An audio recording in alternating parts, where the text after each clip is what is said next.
Feed them! We're gonna make them. I like to see tricks. Make the seals happy. Oh! Is it gonna work? I hope. I think my job here will be for feeding the insects. That's what my job will be. That's what my actual job will be.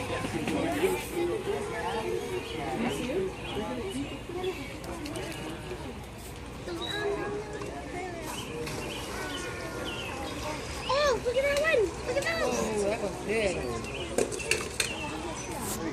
It's like, it's like, no.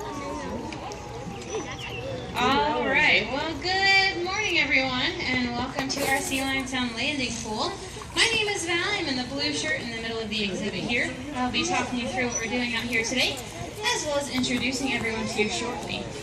But before I do that, I just want to talk a little bit about this exhibit.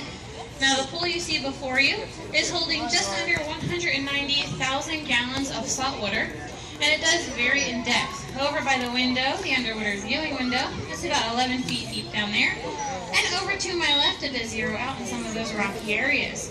Now, the temperature of the pool is about 54 degrees or so at the moment, although we do have a pretty wide range, anywhere from 50 degrees all the way up to about 65 degrees. And I know that lower end probably sounds a little chilly to you and I, but to the seals and sea lions that call this place home, it is pretty glorious. And that's really what I want to talk to you guys about today, are the animals that live here. So we're going to start out our animal introductions. We're going to start out on my left in the gray, that is Kyle. And Kyle is working with two of our new additions. Those are two female harbor seals. Their names are Doris and Gabby. They both came to us from SeaWorld Orlando, and they are both 4 years old. Next in line is our wonderful intern Ainsley. She is feeding our long-term harbor seal resident, that is Nuna. She is also a female harbor seal, and she came to us from a facility in Canada called Storybook Gardens, and Nuna is 15 years old.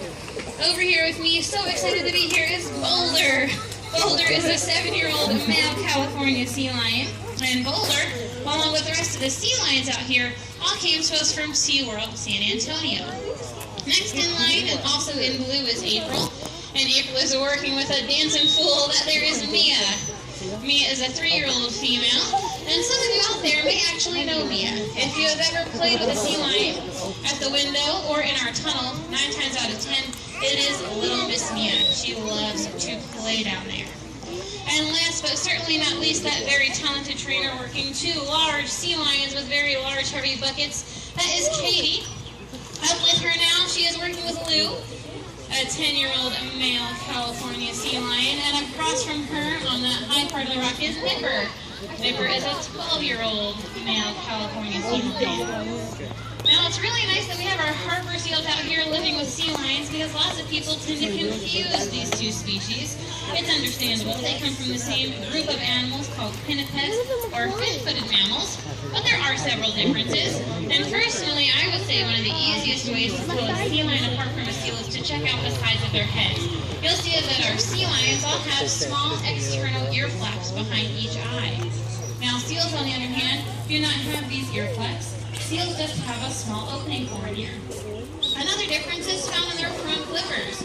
Sea lions have very large and very powerful front flippers. They use them to walk around on land, as well as to swim through the water by pulling themselves. They can reach top speeds of about 20 to 25 miles an hour, as Boulder's going to demonstrate for you. Nice job, buddy, with a slide landing. Well done. Seals, on the other hand, they have very short front flippers in length, and a seal uses its short front flippers to steer through the water. A seal uses its rear flippers to push itself. Which brings us to our next difference found in their rear flippers. Our sea lions are able to tuck their rear flippers up underneath their bodies, getting their bellies completely off the ground, so sea lions can move around very easily on all 4 flippers. Seals, on the other hand, they don't have this ability. A seal's rear flippers stay stuck out behind them at all times. So when a seal comes out on land, it has to move around on its belly like an inchworm or a caterpillar. And the final difference that I like to point out is actually found in the sounds that sea lions make. They are very vocal animals and make a variety of sounds, but the sound most typically associated with them is a very loud barking sound. See if he wants to demonstrate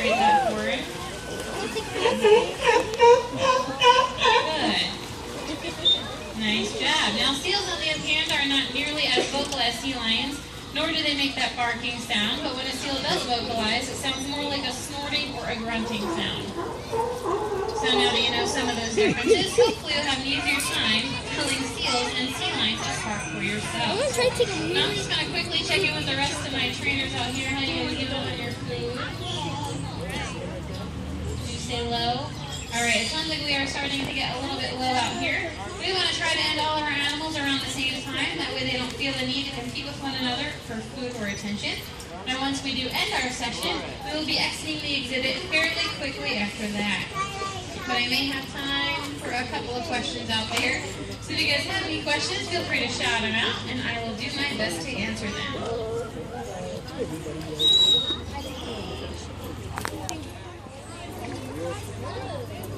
Shout them out nice and loud if you have any questions. How long can they live? In zoos and aquariums, seals and sea lions can live about 20 to 25 years.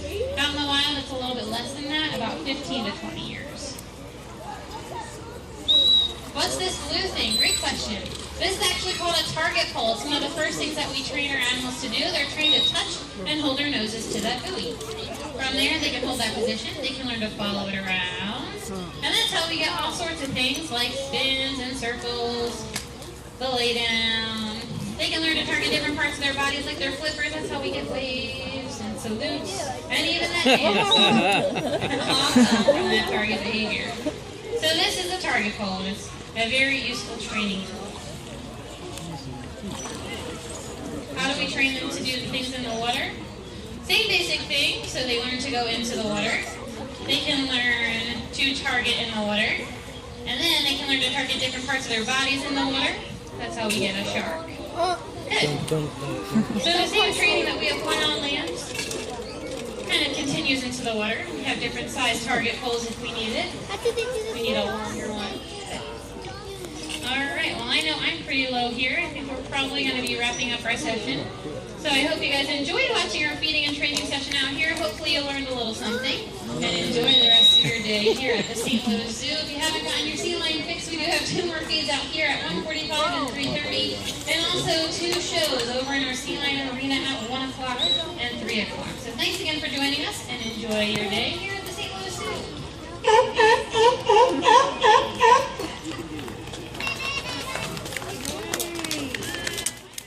Yay!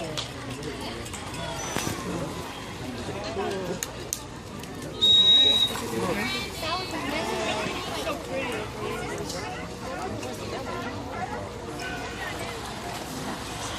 Yes, nice sardine fish.